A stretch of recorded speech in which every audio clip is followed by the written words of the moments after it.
Welcome to Forward with NACCE, Inspiring Entrepreneurial Action, a podcast that shares the stories of everyday entrepreneurs, entrepreneurial leaders, and the communities that support us. We hope that this diverse collection of stories brings you inspiration, inspires you to take action, and ignites entrepreneurship in your community as we make our way forward together. Welcome to this episode of Forward with NACCE. We're excited to be coming to you today from the Airfluence studio in beautiful downtown Raleigh, and we have a very special guest that's going to share with us about her exciting life experience, but also lean into creativity and how entrepreneurship can really be a game changer no matter where you are at your stage of life. So it is my pleasure to welcome Susie deVille to the program. Susie, thank you so much for being with us this morning. So to kick things off, why don't you just share with us where you're coming from and just a little bit about your background to get us started? Sure. Well, thank you so much for inviting me. I'm delighted to be here. So I am Susie deVille, and I'm the founder and CEO of the Innovation and Creativity Institute. And I help entrepreneurs build exceptional aligned enterprises by tapping into their inspired creativity. And I'm also the author of Buoyant, the Entrepreneur's Guide to Becoming Wildly Successful, Creative, and Free. So my educational background is in anthropology and entrepreneurship. And my work background is kind of a mix of a lot of different things, including academic publishing, real estate work, actually owning my own real estate firm, and then having built it to being a successful top producing firm. I sold it in 2018. I launched the Innovation and Creativity Institute in 2006. And I also have a background in nonprofit leadership. I launched two separate nonprofit organizations in my hometown community of Highlands, which is a mountain resort community.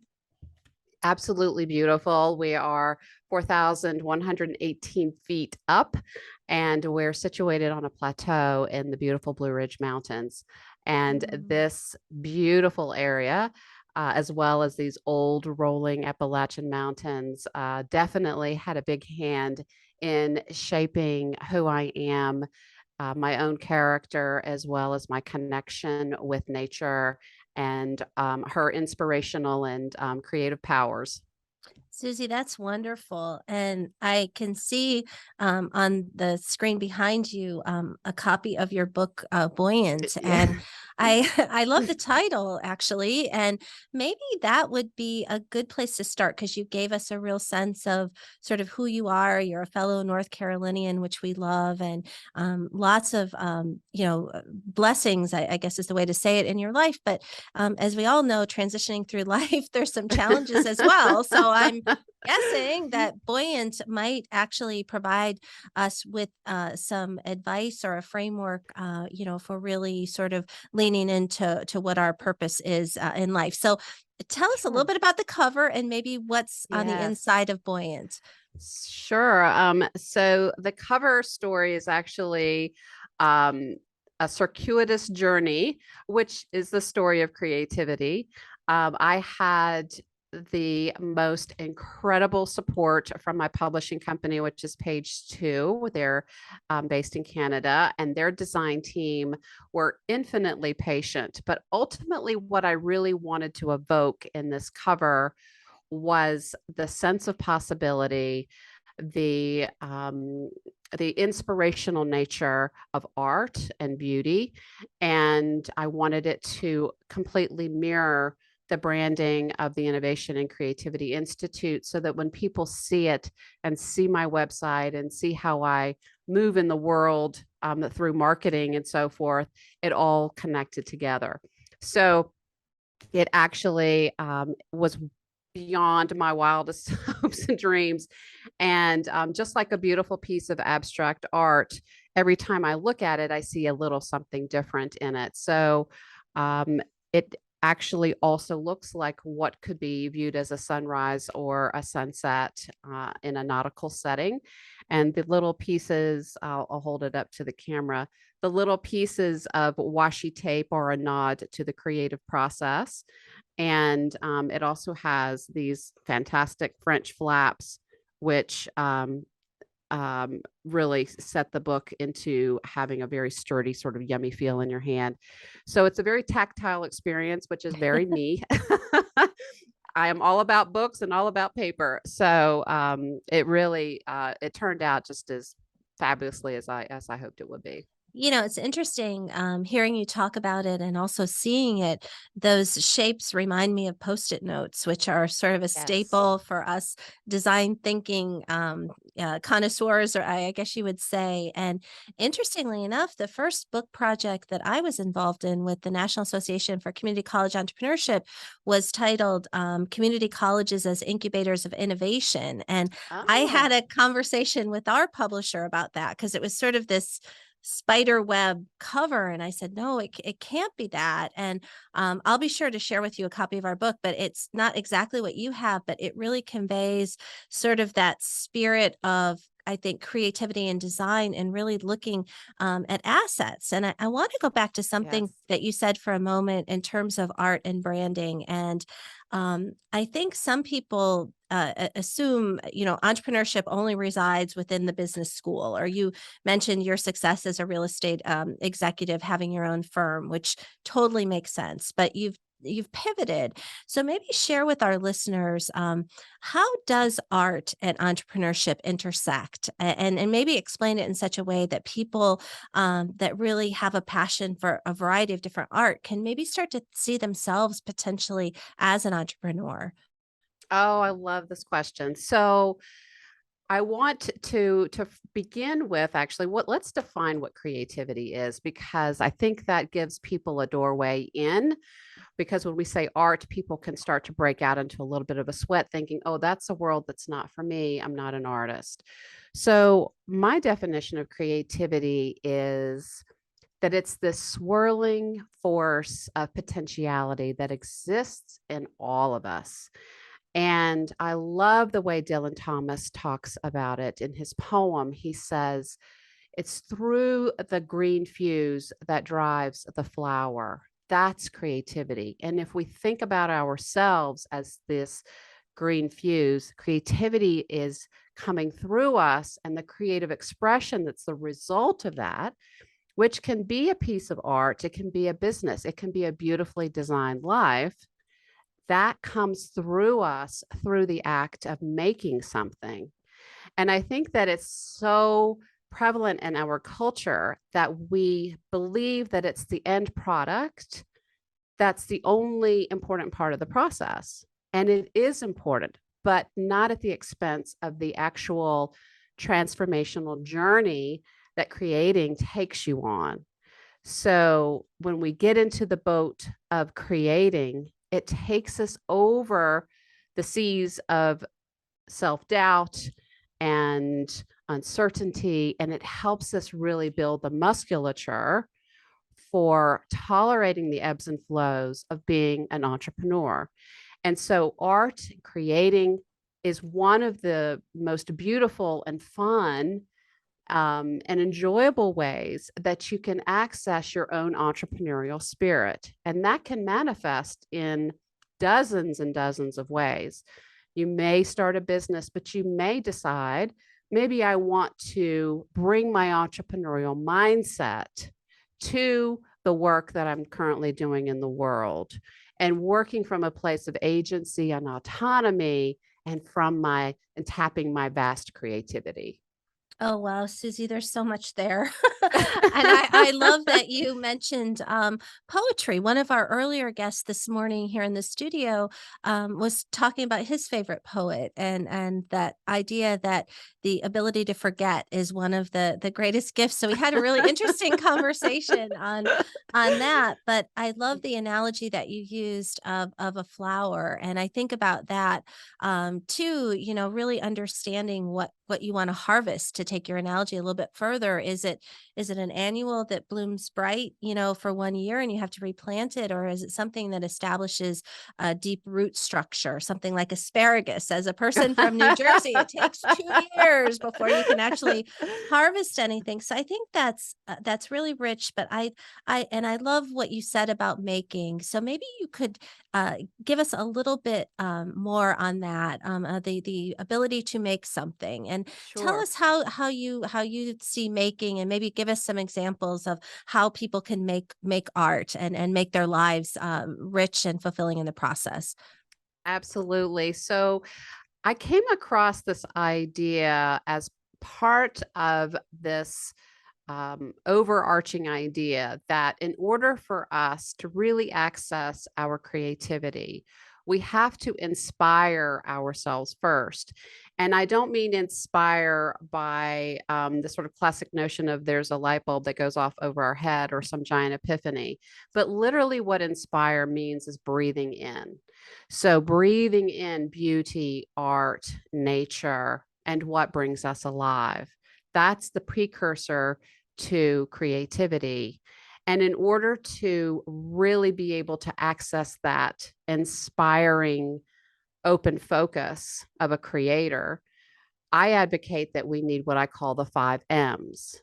And I'll just run through those really quickly because one of those is making something. So the first is morning pages, which is a nod inspired by Julia Cameron, the Artist Way author. And that's just 3 pages of writing by hand every day. And it's essentially just getting all of your thoughts that may be jumbling and tumbling around in your mind out on paper. The second is meditation. And I'm not advocating that somebody sit for, an hour, but 5 minutes of quiet and just letting yourself focus on your breathing can be more than enough. The next is movement. So I go out on a hike every day in fresh air, but doing something that moves your body that you enjoy helps to really open up your attachment to your inspiration and help generate ideas. I get some of my best ideas on my walks. The fourth is moments of inspired learning. And that again does not have to be complicated or time laden. 1 minute of listening to poetry can sometimes be more than enough to really fill the well for you. And then the last, the one that everybody fights me on, is making something, because we find it so impossible to believe that using these built-in tools, using our hands to make something is really our access point. It's the portal through which we cross the threshold into this world of connecting to ourselves in such powerful ways and remembering what it is that brings us alive. And when we have that deep and profound connection to ourselves through the path of creativity, through making something, that's when we are able to connect with our ideal clients. And so when we see ourselves well through the power of making something, our clients can see us. And it can be such a simple thing. It can be opening up your journal and doing a quick 5-minute sketch. And a lot of people will push back on that idea. I can't sketch. I can't. Yes, it's amazing that you actually can. And the only rule of sketching is to look. What you will produce will surprise you. But it's more, again, than just what you make. It's what's happening to you while you're sketching. Your focus is coming back. Your awareness is coming back. You're almost in this meditative trance with the object of your attention. And your heart rate will settle down. Your brain will settle down. You will enter into this. It is a beautiful meditation of movement that connects you back to your ideas, to your imagination, and to your intuition. You can do collaging. You can take things out of magazines and put them in your journal and make incredible shapes and collections of words and images things that are almost like a vision board, things that you love to do or things that you aspire to have in your life. You can do watercolor, playing around with what watercolor does and how it behaves when you add more water or when you use it more dry. And I'm talking very simple tools that you can get at a discount store. Don't go buy expensive materials. You can start with very simple things. Or you can use acrylics. Acrylics are really fun. You can get a beginner student set and be painting immediately. I go through some very simple exercises that you can try in my book, but you can go online and look for inspiration. But literally, you could sit and sketch the object on your desk that captures your attention and drop into a state of unexpected beauty. Your car keys can become something completely artistic and captivating to you once you Yeah. put your attention on it. No, there's so much there. I love your 5 M's, and even what you said a few minutes ago about your definition of creativity, that swirling force of potentiality for all of us. And truly, what you're talking about is, I think, really the power of community colleges to open up those opportunities for people. I'm thinking of someone that you will meet, Susie, at NACCE's annual 20th anniversary conference in Boston in early October. Her name is Dr. Karen Seda, and she's going to have a table. She is an art and creativity professor, but her discipline is psychology. And she's actually a Crayola ambassador. So I had a Oh, wow. conversation with her and I was like, man, how'd you get that? So if you can go to the store and truly even buy a box of crayons, like you said, you don't have to make a big investment.